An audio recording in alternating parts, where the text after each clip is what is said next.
刚刚 Aaron 有提到想要在苏格兰成立一家新的酒厂，是两位去经营打造这个酒厂吗？还是说加入其他的人员或团队呢？因为我们主要在香港，所以没有可以每一天都在现场去管理。对。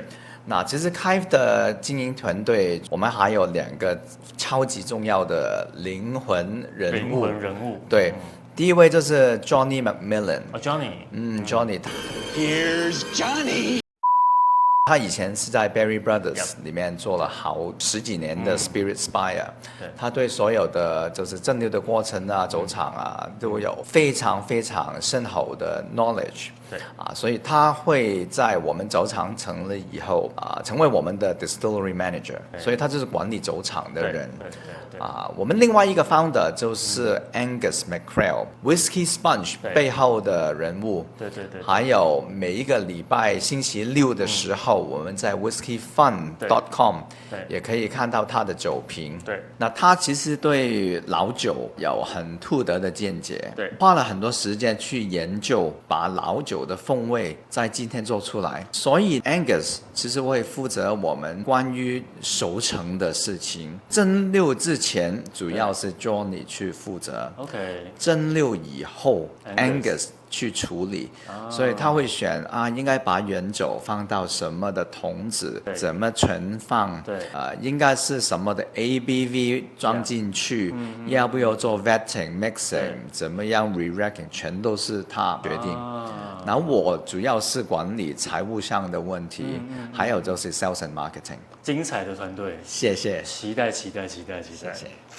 那比方说苏格兰，全世界的新酒厂也越来越多，您怎么去定义 Kive 这个酒厂的风格跟定位呢？为什么还要再多一家呢？其实是因为我们希望可以把60年代的风格重新带出来。因为现在的酒厂，他们当然出品很好，可是风格不是我们喜欢的类型，然后我们就决定要自己做了。所以 Kive 这个酒厂最重要的定位就是我们会用传统的方法将60年代、50年代的风格重新带出来。那我们主要有几个特点。第一个特点是我们会用直火蒸馏。瓦斯用 gas 烧煤炭还是我们是烧木头的。烧木头。Scotland 现在唯一一家已经拿到营业执照，可以烧木头来做蒸馏的蒸馏所，是唯一一家。第二是我们会用一些很传统的大麦，古老的大麦品种。OK。那个大麦呢，其实是在我们酒厂旁边的一个农地种的。OK。几天之前我们已经完成收割了。所以我们第一批出品已经会是 local barley 本地大麦。重点就是我们要做一个 old style 的 whisky，以前的味道，用以前的方法。就是包括在酵母菌的使用，也是用以前的酵母菌嘛？我们会用一些就是 brewers yeast，就是啤酒的酵母菌。因为我们觉得 brewers yeast 的话，香味跟果香会多一点，当然那个过程会慢一点，没有那么 efficient。我们做这个酒其实不是因为 efficiency 而做，我们觉得 efficiency 其实是味道的最大的敌人，所以我们是完全牺牲 efficiency， 我们就要把东西做到最好。所以我们的 fermentation 发酵期会有2个礼拜，一般蒸馏厂其实是3天到5天。然后我们希望可以把酒做到超级果香的风格，就像60年代的一样。光想到就可以流口水。真的确实就是现在的酒厂已经再也没有办法去重现当年上个世纪这些时期的威士忌。我想这也是为什么我们很多的威士忌的爱好者或是收藏家会宁愿不惜重金，在拍卖市场上面去买那些老瓶子回来，因为现在都做不出来了。是，但是你想要去重现这个东西，其实这个理念就是 Kive 存在的原因，唯一原因。哇，好期待。但是这样听起来啊，你的 whisky 可能你会想要让它多陈年一段时间，然后才装瓶。我想绝大部分的新酒厂，他们在 whisky 还没有满3年之前，都会干一些事情，比如说做 gin 啊，对，比如说贩售这个 owner's cask 啊，最近可以增加一些 cash flow 嘛。对，你也会做类似的事吗？我们肯定不会做 gin， 我们是做 whisky 的，我们从来没有想过做 gin，或者其他饮料都没有，所以这个部分肯定不会发生。owner's cask 其实应该是有的，所以我们每一年都会拿很小的一批 new make， 用来做一个 owner's cask 的 program，直到我们有第一款酒推出。所以Cask目前每年可以装出多少桶的威士忌？每年大概500桶吧。那其实产量很小，然后500桶里面只会拿出部分来做 owner's cask， 小于100。有看到这个节目的，对，那要怎么样买 owner's cask 呢？这应该是大家想问的问题。现在是广告时段了吧？是大家关心的问题嘛？怎么买 owner's cask？我们有一个网站这叫 kivedistillery.com， 在网站最下面有一个通讯录newsletter， 把名字跟 email 留下来，我们owner's cask program 的时候 ，first priority 先寄给已经留下姓名的朋友，之后才做 public 公布。如果你有兴趣的话，就赶快去我们的网站 sign up。网站在这里，我们打在荧幕下方，赶快上去 sign up， 你才有机会买到 Kive 的这个 owner's cask， 1960年代风格的 whisky， 对，听起来就很棒，对。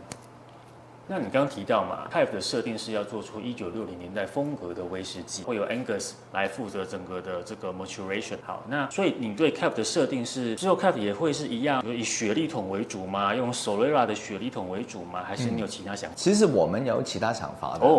我们觉得60年代 whisky 的风格很多的味道是来自于蒸馏的过程，而不是来自木桶的。所以我们最起码有一半的原桶会是 refill， 是很老的没有味道的 refill wood， 因为我们觉得 whisky 的味道其实很多已经在酒体里面。我们不希望用太强的木头把酒厂的风格盖掉，所以我们会用比较多 refill wood。那当然有一部分还是要用雪莉桶，对，或是 first fill 的波本桶，因为我们做一个 batch 的时候，你可能加一点点的bourbon 雪莉，可以把整个酒体变得更加 complex， 主要是用 refill wood。哇，这个是完全不同于现在很多新酒厂的设定哦。是啊，可是我们回想一下，60年代、70年代最好喝的酒是哪一些的？就是 Clynelish 5年，Highland Park 8年，对 ，Glengrant 8年到10年，对，颜色都是超级浅色的，对，